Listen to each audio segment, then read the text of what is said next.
মুখোপাধ্যায়, নির্দেশনা সরোজ ব্যানার্জি, প্রযোজনা দেউলপাড়া নাট্যগোষ্ঠীর ছোট সদস্য।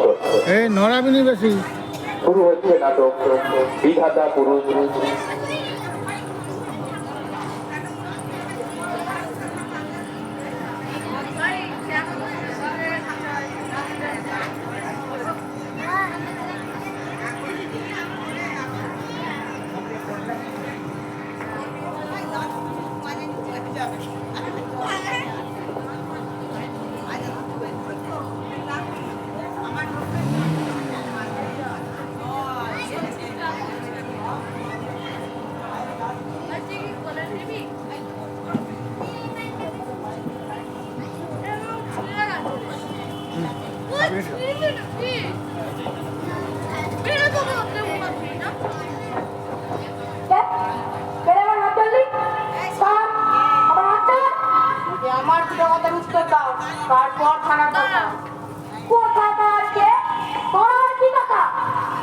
একটু আগে এখান থেকে আমি দেখলাম তুমি কাঠ ভরে টিপে টিপে চৌধুরী বাবুর অন্দর মহলে ঢুকে গেলে, খানিক বাদে বাবার অমনি ভাবে বেরিয়ে এলে। তা তোমার সহ্য করার মুখে আমার হাতে ধরা করলে, ওর ছাড়া সে কার বাড়িতে এমন ভাবে ঢোকে? আচ্ছা, আমাকে দেখে কি তোর চোর মনে হয়? আমি চোর? তোমার আজ দেখে তো মনে হয় না পূর্ণদের পূজা কর্মে চলেছো, কিন্তু ওর সবকটি দেখে মনে হয় এই এক ধরে তুমি চৌর্যে বন্ধন করেছো। এসব কুকথা বললে পুষ্টকাতি হবে দেখ গেলে। ওর ছাড়া আর কি কেউ কারোর বাড়িতে ঢোকে না? ওর সুবাদে ঢুকলে বলছি আগে আচ্ছা ছাড়লাম, তবে বুড়ো আমার কাছ থেকে ফলাবে ভুলেও তা ভেবো না। ভুবন পণ্ডিত বড় কঠিন ঠান, কোন সুবাদে ও বাড়িতে ঢুকলে তা বলে ফেলো। ও বাড়িতে ঢোকার আমার হক আছে, তাই ঢুকেছি। কেন, তুমি কি ওদের কুটুম? কুটুম হতে যাবো কোন দুঃখে? তবে কি ওদের চেনা জানালো? পোষ মিল কালেও না। তুমি তো এক গায়ে কেউ না। নই তো। তারপরও বলছো তুমি চোর না, তাহলে পরের বাড়িতে ওভাবে ঢোকা কেন? এ কথার উত্তর তোকে দেওয়া যাবে না। তোমাকেও ছাড়া যাবে না। যা দেখছি তোর কপালে অশেষ দুর্গতি আছে। এক্ষুনি যদি আমার পথ না ছাড়িস তোর সর্বনাশ হবে।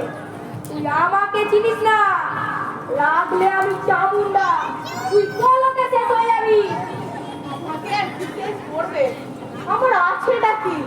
বউটা মরেছে চিকিৎসার অভাবে, কাজ জোটাতে পারি না, মেয়ে দুটো থাকে মামার বাড়িতে, আর আমি পাঠশালার এক হতভাগ্য পণ্ডিত। আজকেটা খেয়ে কোনো মতে টিকে আছি। শেষ করলে তো বেঁচে যাবো, তাই আমাকে ভয় দেখাতে এসো না। আমার সব ভয় কমে গিয়েছে। তুমি কে? আমার ঠান্ডাটা কি? না জেনে আমি তোমায় কিছুতেই ছাড়বো না। এই নাছর মান্না ক্রিস্টেলটাকে নিয়ে তো মহা ঝামেলায় পড়া গেল। ওরে, তোর ভালোর জন্যই আমি তোর কথা উত্তর দিচ্ছি না। আমি কে তা শুনলে তুই মুচ্ছ যাবি। উচ্চ যাই যাবো, তবু কে তা জানতেই হবে। তাহলে বলি, বলো। আমি হচ্ছি বিধাতা পুরুষ। বিধাতা পুরুষ? ওই যে দেবতা শিশু জন্মালে তার কপালে ভাগ্য লিখে দেয়, ওই সেই বিধাতা পুরুষ? সেই বিধাতা পুরুষ। এত হাসির কি হলো? কে কোথায় আছো গো? এই দিক পানে করে এসো হে। বিধাতা পুরুষকে চোখে দেখে যাও। আরে, এই কোন লোকটা আমার লোকটাকে নিজে দর্শন পেয়েছি, এটা তোর ভাগ্যের কথা। আমার ভাগ্যটা দোলাচ্ছিস কেন? ওই চৌধুরী এক নাতি হয়েছে, আমি তার কপালে ভাগ্য লিখতে ঢুকেছিলাম। বিশ্বাস না হয় এই দেখ, রূপোর দোয়ার সোনার কলম, এ দ্রব্য এ গায়ার কার কাছে আছে? কিন্তু বিধাতা পুরুষকে তো কেউ চোখে দেখতে পায় না। না, আমি তোমাকে দেখছি কি করে?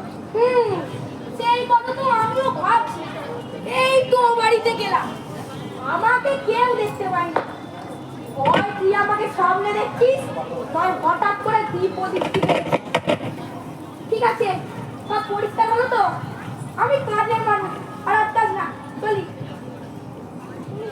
এই বিধাতা পুরুষ? হ্যাঁ রে বাপু, হ্যাঁ। তাহলে তোমার দরবারে আমার একটি আর্জি আছে। আবার আরজিটা কি? আমার কপালে তো দুঃখ কষ্ট ছাড়া কিছুই লেখনি। সংসার সুখ কাকে বলে তা একদিনের জন্য টের পেলাম না। পেটে যে ভালো মন্দ যে কিছু খাবো তাও জুটলো না। তুমি যাওয়ার আগে আমার কপালের লিখনটা একটু মুছে দিয়ে যাও। ও লেখা মোছা যায় না রে। নিজে লেখা নিজে বুঝতে পারবে না। না, পারবো না তা ঠিক নয়, কিন্তু এতকালের নিয়ম ব্যবস্থা তাতে চলে যায়। মানুষের ভাগ্য করতে পারবে না। তোমাদের মর্জি মতোই আমাদের জীবনটা বয়ে চলতে হবে। এই গরিবের ঘরে সব গরিব হয়ে জন্মাচ্ছে, আর বড় লোকের ঘরের ছেলেরা বড় কপাল নিয়ে আসছে। ভাগ্যলিপি কেন এমন হবে? এই নিয়ম ব্যবস্থা একটু চলতে থাকবে, এ কেমন কথা? সে কথার উত্তর আমি দিই না। চলি। যাও। তবে তোর দুঃখের কথা যখন শুনলাম, তোকে আমি একটু সুখ দিয়ে যাচ্ছি।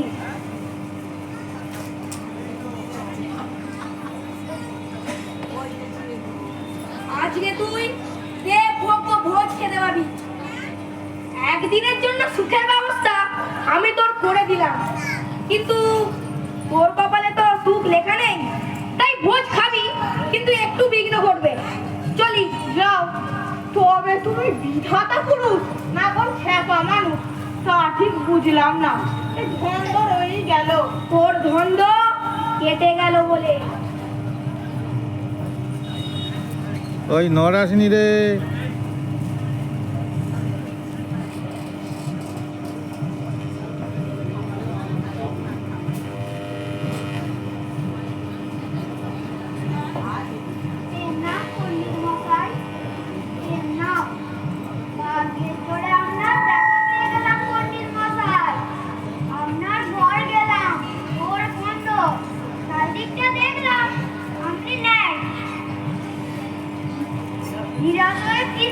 দেখা হয়ে গেল। আমাকে আপনার কি এমন প্রয়োজন পড়লো সরকার মশাই? আমার আবার কি দরকার? জমিদার বাবু আমাকে আপনার কাছে পাঠালে। বাবুর বাড়িতে নারায়ণ পুজো হচ্ছে, একজন বামুনকে কর্তা খাওয়াবে। আর সেই বামুনটি হচ্ছে আপনি, যারা সমাজের আসুন দিয়ে। কথা ছোট সত্যি সত্যি ভুলে গেল। তাহলে ওটা নিশ্চয়ই কথা পুরুষ হবে। কি বলেন? বুঝলাম না না, আপনাকে কিছু নয়। আপনি যান, আমি সময় মতো চলে আসছি। পেন না।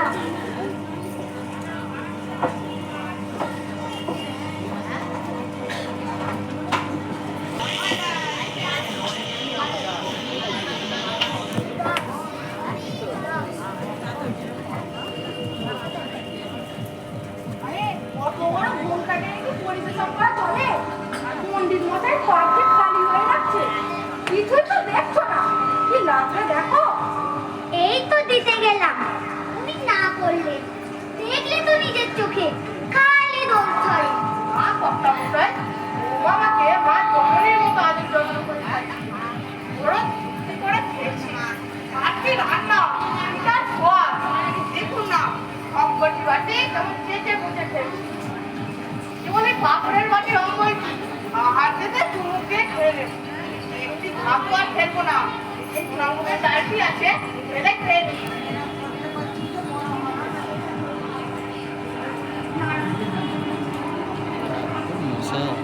নারায়ণ সেবা ব্রাহ্মণের করছ, খালি ভাবছি কোনোরকম ত্রুটি হলো কিনা। যে বলে এমন সমাধানের খাওয়া ওজনের ফেলার কোথায়? থালা ছেড়ে উঠবেন না, আমি রান্নাঘর থেকে মিষ্টান্নটা নিয়ে আসছি। এর ওপর আবার মিষ্টান্ন। রাখলো বৌমা, এমন খাওয়া তো আর ছুটবে না, খেয়ে নি। আম ঘিরে শুকতে খান। বন্ধ, ওর হাত যে চলছে না। তুই ঘুরে পাতা খাস, পণ্ডিত মশাই তো ঘেমে যাচ্ছে। না না, আমি না, যতই পাকা করি।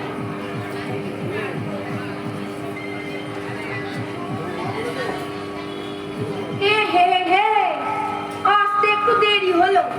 বামুনটার খাওয়া তো প্রায় শেষ। কথা মতো আহারে বিঘ্ন না ঘটালে যে আমার বিধানের দামই থাকবে না। কিভাবে খাওয়াটা পূর্ণ করি? পুকুর থেকে ঢুকবো? আর স্থলে কুকুর এলে বামুনের খাওয়া পণ্ড হবে, তাতে আমার উদ্দেশ্য মিটবে।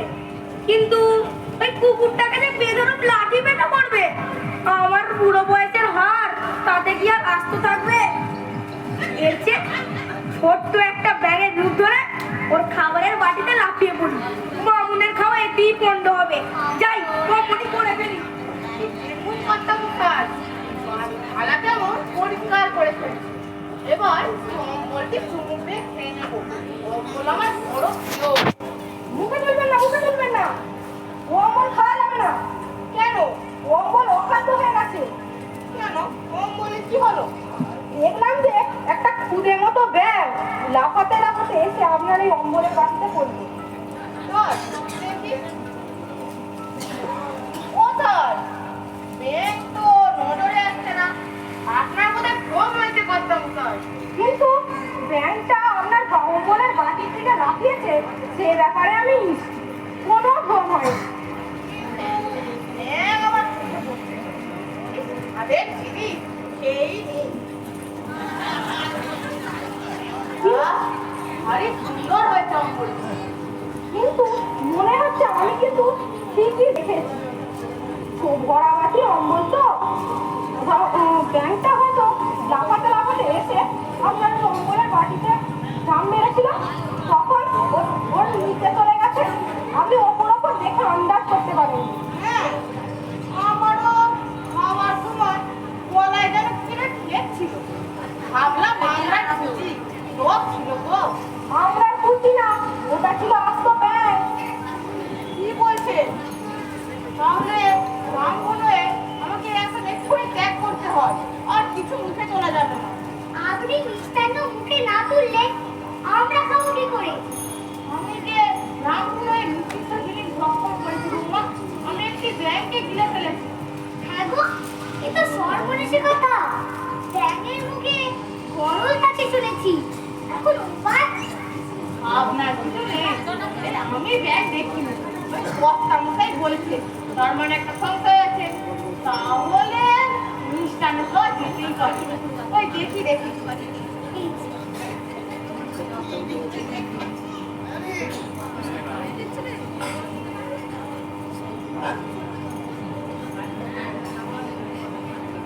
মিষ্টান্ন খাওয়ার বলো না। আপনার কথাই ঠিক কর্তামশাই। ব্যাংকটি পেটের মধ্যে লাফালো।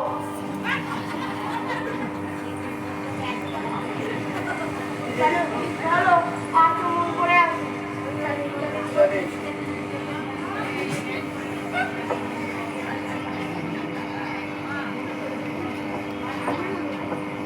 সবই কপালের জের। সুস্থভাবে ব্রাহ্মণ বসাতেও পড়াতে জানলাম না। আরে এটো ফুটো গুলোই পড়ে থাকে কেন? তুলে নাও।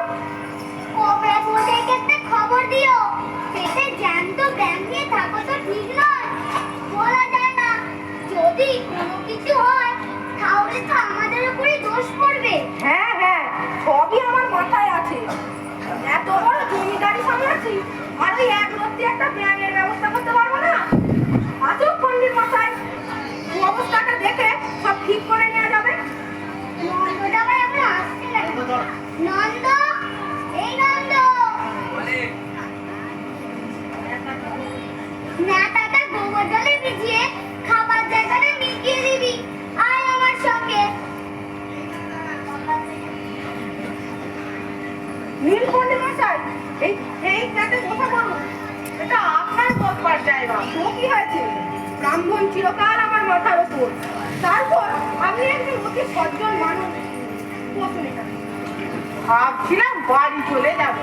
সে তো যাবেনি, একটুখানি করে থেকে যান, তারপর না চলে যাবে। দরকার হলে আমি বদ্যি করে ডেকে পাঠাবো। যে বলে ওই ব্যাঙের জন্য মা জননীরা এই 10 মাস ধরে পেটে শিশুকে লালন করে রাখছে। আমি এক রকমের ব্যাঙের পেটের মধ্যে পুষতে পারবো না। এই নন্দ, এই নন্দ, এই নন্দ, আমার শোয়ার ঘর থেকে কলকাতায় নিয়ে আসবি। আর বদনিগুলির কৌটোটা, আমার বদনিগুলি সাংঘাতিক শক্তি, মুগা খেলেও হজম হয়ে যায়। ও ব্যাগ তো তুচ্ছ জিনিস, কটা খাবো, দু চারটে বটে। দেখো লাফাচ্ছে নাকি? এরকম কিছু বুঝতে পারছি না। নিজ ব্যাংক তো, ওর সবাইলাকে খুব একটা লাগে না। আপনি বিশ্রাম করুন, আমি খাওয়া দাওয়াটা সেরে আসি। রাখো ছাত্রা।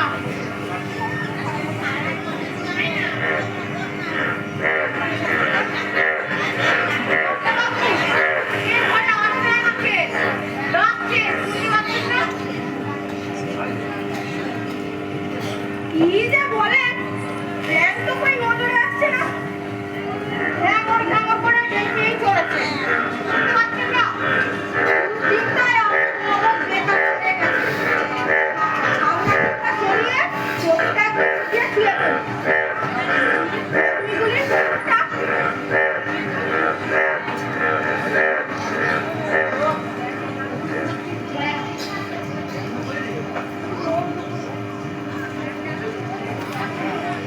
ব্যাঙের ডাক শুনতে পাচ্ছি? আগে না আচ্ছা, আপনি যাও। পাচ্ছে। শুনতে পাচ্ছে না। আমি ব্যাঙের ডাক শুনতে পাচ্ছি। আমার ডাক এবার তুই শুনতে পাবি, আর কেউ শুনবে না। কোত্থেকে বলছো? তোর পেটের মধ্য থেকে। পেটে তো ব্যাঙ ঢুকেছে। তা ঢুকেছে, তবে ব্যাপারটা কি জানিস? আসলে আমি ব্যাঙ নই, আমি হচ্ছি বিধাতা পুরুষ। বিধাতা পুরুষ? হ্যাঁ রে, আমি তোকে বিধান দিয়েছিলাম না, তো সুখ তোর কপালে নেই। সুখ পাওয়ার সুযোগ এলেও শেষ পর্যন্ত একটা বিঘ্ন ঘটবে। সেই বিধান রক্ষা করতে একটা ছোট্ট মতো ব্যাঙের রূপ ধরে আমি কম্বলের বাড়িতে লাফিয়ে পড়েছিলাম। তুই কম্বলে চুমুক দিয়ে আমাকে তোর পেটের মধ্যে জ্বালান করে দিয়েছিস। বেরুয়ার পথ পাচ্ছি না, কি অসহ্য অবস্থা আমার। আমাকে বের করে দে, আমি অস্থির হয়ে পড়েছি। কিরে, আমার কথা কানে যাচ্ছে? যাচ্ছে। আমার জন্য তোর কষ্ট হচ্ছে না? কিসের কষ্ট? এই ভুবন পণ্ডিত ইহ জীবনে একটা কাজের মতো কাজ করে ফেলেছে। হয় বিধাতা পুরুষকে যে গিলে ফেলেছে, বুঝলে হে? ভগবানও বিপাকে পড়ে। আমার ভাগ্য তোমার হাতে। এই তো ছিল নিয়ম ব্যবস্থা। এখন তোমার ভাগ্য আমার হাতে। এই হজমির গুলি খাচ্ছি, তোমাকে আমি হজম করে ফেললাম বলে। ওরে, এই কিগুলি করছিস? আমার কাজে চিরবির করছে। ওই আর একটা খাচ্ছি। তোর কি ভয় ভয় নেই? ওই, এসব ওই, গোলাগুলি থামা। নাড়াচ্ছিস কেন? আমার অস্থির লাগছে। আমাকে বের এদিকে করে যা। দে মানিক, তোকে আমি খুশি করে দেবো। থাক, আমাকে লোভ দেখিয়ে লাভ নেই। তোমার লোভে বলে যাব আমি সে পাত্র নই। এই গরিবের সংসার তো কোনোদিন বুঝতে যাওনি, এবার আমাদের পেটের মধ্যে থেকে আমাদের পেটটা কিনবার চেষ্টা করো। ওরে, এ বড় পিচ্ছিরি জায়গা। আমি একটা চামড়ার কোলের মধ্যে ঝুলে আছি। ওইভাবেই থাকো। আমার এই অবস্থা করেছিস, তোর সর্বনাশ হবে। সর্বনাশের আর বাকি আছে কি? দেবতাদের কাছে খবর চলে গেছে, এখনো বের করে দে, নইলে তো রোগটা থাকবে না। দেখা যাক কি হয়। আমি ঘুমাচ্ছি। অনর্থক ম্যাজিক দাও তো চেঁচিয়ে যাও, আমাকে তুমি ডরাতে পারবে না। এই তোর শেষ কথা? এক কথা।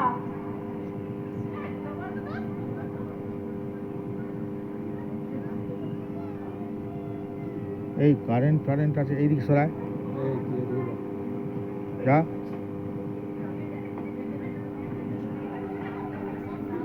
ও ভগবান, পেটাচ্ছিস কেন? আমার লাগছে। আরে, এখন দিন না রাত, কিছুই বুঝি না। পেটের ভেতরটা সবসময় অন্ধকার। এভাবে তো অন্ধকারের মধ্যে থাকা যায়? পেটের ভিতর তো আমি আর 3 দিন গেলে কি আসতে পারবো না। যখন ঢুকেছো তখন ওইভাবেই থাকো। কত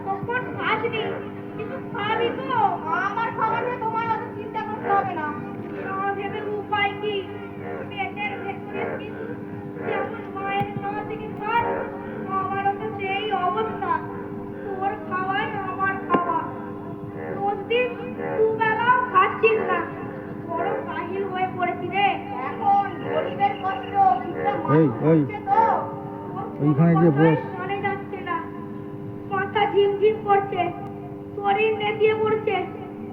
ওরে, কবরেজের দোকান থেকে একটা মৃত সঞ্জীবনীর চালটা কিনে খা, তাতে যদি একটু চঙ্গা হয়। খালসার কথা তোমার দেবতাদের বলো না, তারা তো তোমাকে ফিরেও দেখাচ্ছে না। তাকাবে কি ভাবিস তোর মতো চঙ্গাবাজ টেডিয়া ভগবানের রোজ থেকে পার পেয়ে যাবে? দুর্বল শরীর, আর কথা বলতে পারছি না, একটু ঘুমের চেষ্টা করি।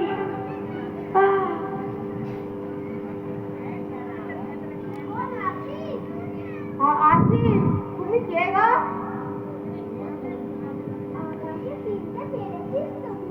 তোমাকে কে না চিনবে মা? ঘরে ঘরে তোমার নিত্য পুজো হয়।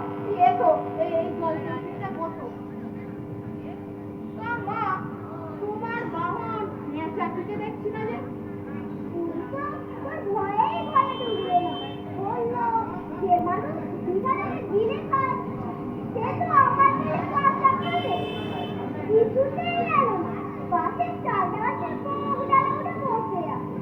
সত্যি তুই তো আমাদের ভাবিয়ে তুলেছিস। স্বয়ং বিধানে বেরোচ্ছে তুই। পেটের মধ্যে বয়স করে লাগলি, তাকে ছেড়ে দে বাবা, নইলে বিশ্বভূমিকে রক্ষা করে যাবে। তুমি কি আমার কাছে বিধাতার ওই খালিসি করছিলে মা? নিশ্চয় আসবো না, বিধানাকে এবার ফেলে না হইলে তাই ভাবছি, এই গরিবের ঘরেতে হঠাৎ লক্ষ্মী ঠাকুরনের পা পড়লে কেন? তা মা, তুমি একবারও ভাবলে না যাদের দিকে তুমি কোনোদিন মুখ তুলে তাকাও তারা তোমার খালিসি কেন মেনে নেবে? এই বড় লোকের ঘরে আছো তাই থাকো না। এই ঘুমে তোমার অনুরোধে ঝাঁপিটিও আনোনি, তাকে চাপে পড়ে যদি কিছু দিতে হয়। আমার যেন বিছানাও দিচ্ছি দুবার, মানুষের কপালে ভাগ বলে কি করে লেখা থাকে, সেই তো আমাকে দিতে হয়। তোর কপালে নেই তাই দিই। সবই হচ্ছে ভাগ্যলি। বেশ একটি ব্যবস্থা কায়েম করে রেখেছো মা। এক দলকে চিরকাল কপাল পুড়িয়ে রাখবে, মাথা তুলতে দেবে না, আর এক দলের কপালে ওই যে জয় তিলক পরিয়ে দেবে। সোনার ফিরবে, তারা তস্তর করে উপরে উঠে যাবে। বেশ একটি ব্যবস্থা কায়েম করে রেখেছো তোমরা।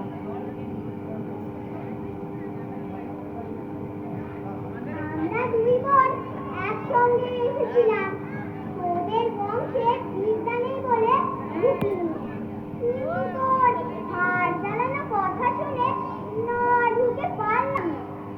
আমাদের ব্যবস্থা নিয়ে দেশ বিদ্রোহ করার তুই কে? পাঠশালার পণ্ডিত, মগজে 6টা খানিক বিদ্যে নিয়ে এত কথা কিসের? মাথাকে গিলে খাস? তুই কি মানুষ? আমার বাহুর রাজহাঁসটা পর্যন্ত সঙ্গে আসতে চাইল না। তোর মতো রাক্ষসের কাছে সে আসবে না। বড্ড রেগে আছো মা। বাচ্চাদের সরস্বতীতে এত রাত মানায় না। থাম, তোর অনেক ভাবছে তোর ঘরে আমি পা রেখেছি। আমার ঘরে পা রেখেছো তোমাদের গরজে, আমার গরজে তোমাদের পাই না। আর ছেলে কি এমন মুখ করে থাকতাম? পাস না কপালের দোষে। তা এখন বুঝি এই সবই হচ্ছে ভাগ্যের দিকে। বেশ একটি ব্যবস্থা বানিয়েছো তোমরা। শোন, তোর সঙ্গে কথা কাটাকাটি করার একটু ইচ্ছে নেই আমাদের।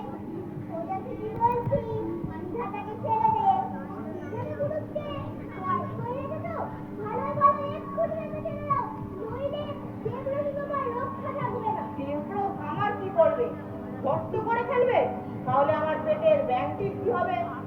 তাই কথা বাড়িও না। আমি মরবো, তবু ওকে ছাড়বো না। শেষ কথা, শেষ কথা। এটা ভালো হলো। তা কি হলো? এটা তোমরা বুঝে নাও। এখানে আর এক মুহূর্ত থাকা নয়, চল বিধানের সঙ্গে একটা কথা বলে যাবো না? ঠিক কথা বলেছি। যা বলবে আমার পেটের দিকে তাকিয়ে বলো। আমার পেটের মধ্যে অধিষ্ঠান করেছেন তো? বিধাতা, আমরা বলে যাচ্ছি, এই দিককে আহম্মকটার দশা হয় দেখবে। আর তো সহ্য করো, তোমাকে আমরা উল্টো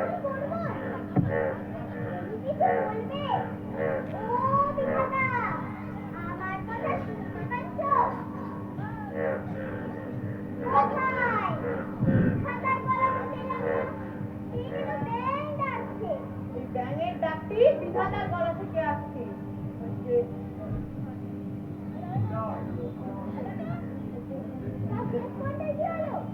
আমার সঙ্গে তো হরদম দেখতে কথা বলছে, একটু আগেও বলেছে, তার সঙ্গে এই ব্যাঙের ডাকটিও ছিল।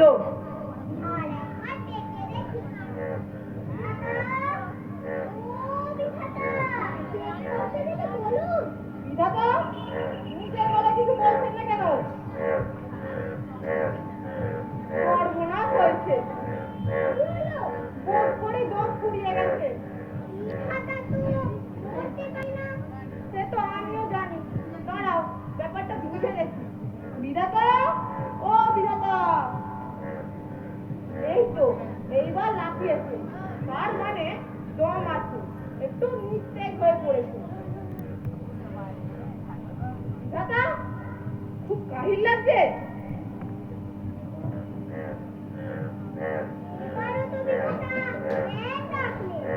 মা গো, একটু বৃদ্ধে নিও, এই ডাকে হেতুটি বুঝলে না? এই ব্যাঙের ডাকটি বিধাতার গলা থেকে আসছে। তবে হয়েছে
আমরাও তো জীবনে স্বাদ না পেয়ে ভূত প্রেত হয়েই আছি।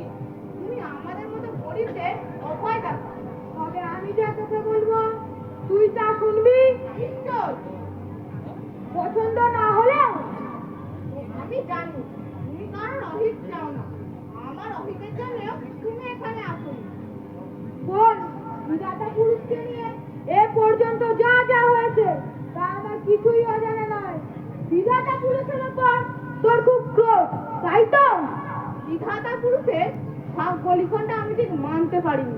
এই মানুষের ভাগ্য মানুষ গড়বে, এই ওদের মর্জি মতোই আমাদের জীবনটা বয়ে চলতে হবে। এটা কি কোনো ভুল কাজ হয়েছে ঠাকুর? মোটেই না, তুই ঠিকই বলেছিস। তাহলে বিধাতা পুরুষকে পেটের মধ্যে কয়েদ করে রেখে আমি বেঠিক কাজ করিনি তো? এক ধরনের ঠিকই করেছিস, কিন্তু বাঘেতে একটি প্রাণীকে কেবল কষ্ট দিয়ে যাবি। তাহলে কি বলো, কি এখন ছেড়ে দেব? হ্যাঁ, তুই ওকে ছেড়ে দে, কিন্তু তিনি তো এখন পুরোপুরি ব্যাংক হয়ে গেছে। না, তা হয়নি, ও নিস্তেজ হয়ে পড়েছে, দেখনটা দুর্বল হয়ে গেছে।